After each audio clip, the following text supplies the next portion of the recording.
And so he sent me home, you know.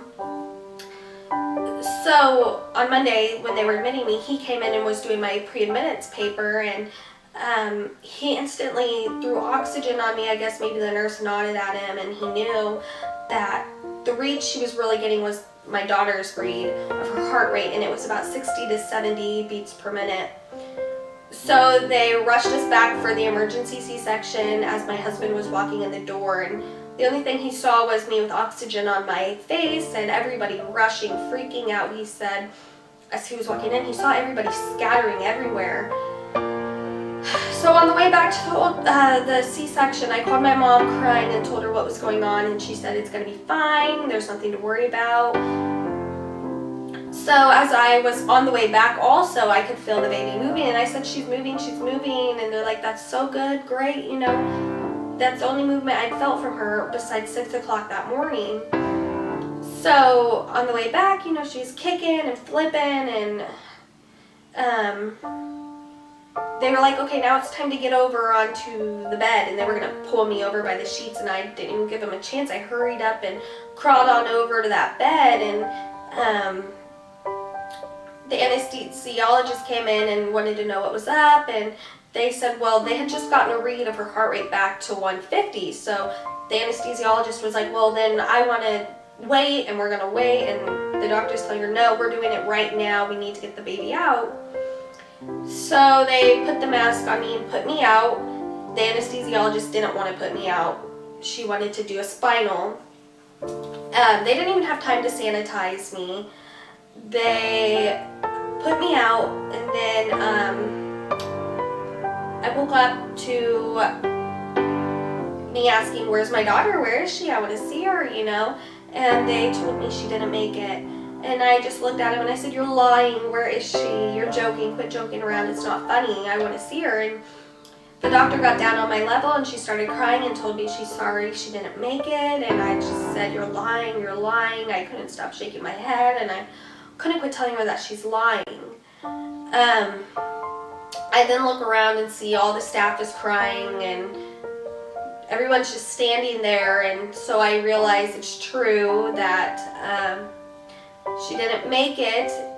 Never in my mind did I think she wasn't going to make it. I just thought, you know, modern day medicine, why wouldn't she make it, you know? So I went back into the room and saw my husband sitting there with tears in his eyes and his face all red, and I asked him, is it true? And he said, yeah, and I told him, quit lying, and nobody was lying. I think around 10:30, I don't know, it's kind of a blur because they put me on so much medication. I think maybe 10:30 I got to see Emersyn, and she looked perfect. She looked just like she was sleeping. Everything about her looked perfect. I took her hat off because she had a hat on and she was wrapped up in some blankets, and she had a head full of hair. Something I always said, I wanted a baby with a head full of hair. I had a head full of hair when I was born, and I just thought it'd be cute to have a little girl with tons of hair.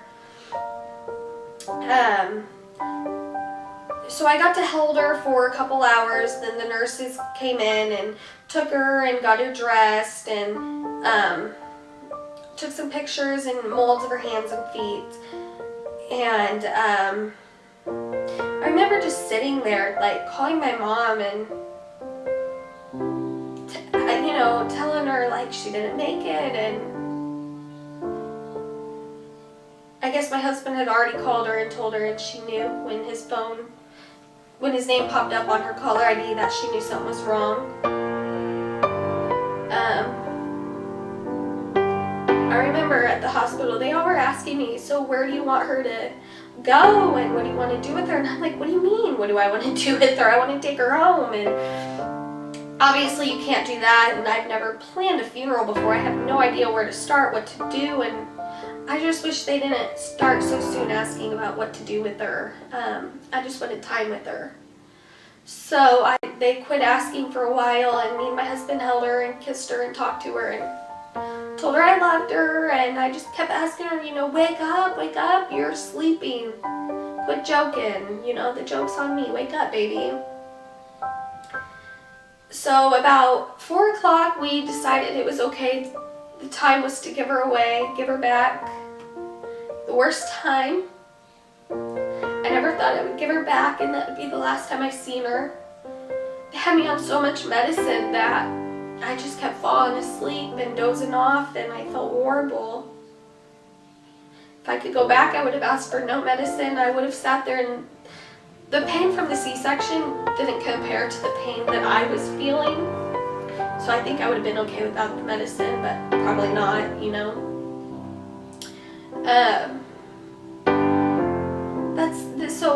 She went back at 4 o'clock, and they kept us in the labor and delivery room until about 4 the next day, so 4 on the 8th.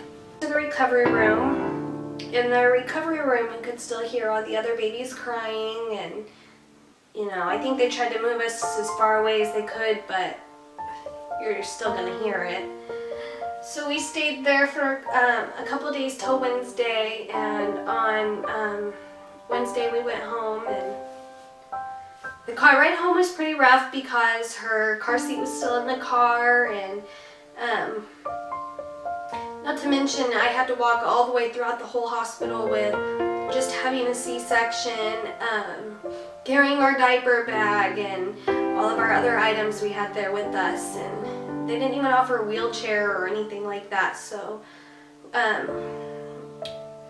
you know, we just walked out empty-handed, and never thought we'd be walking out empty-handed. I always thought we would be carrying our little baby, and I'd be wheeled out in a wheelchair with her sitting on my lap, and that didn't happen. So we got home, and it was nice the dogs were here waiting for us, but it just didn't compare to what the emptiness of all the reminders of her bassinet in our room, and the swing in the living room, and the bottles in the cabinets, a whole entire nursery set up. We were excited for her. I mean, by the time we were 25 weeks, we had everything we needed. You know, she had everything more than she needed. You know, she's gonna be one spoiled little girl. So that's what happened. We are still waiting on the autopsy to get back, so we will see how that goes. We had a little memorial for her a week later. She was cremated. We had my mom and dad and my little brother come out, and my husband's mom and dad came out, and they came to the memorial along with my close friend and her husband.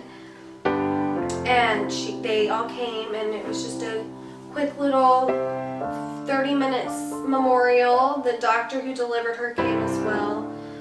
That was pretty sad. Something I never thought I'd go through, something I thought, I don't know what I thought, you know? So, yeah, that's my labor and delivery story of my daughter Emersyn at 34 weeks and 5 days. I will post some more videos talking about my pregnancy.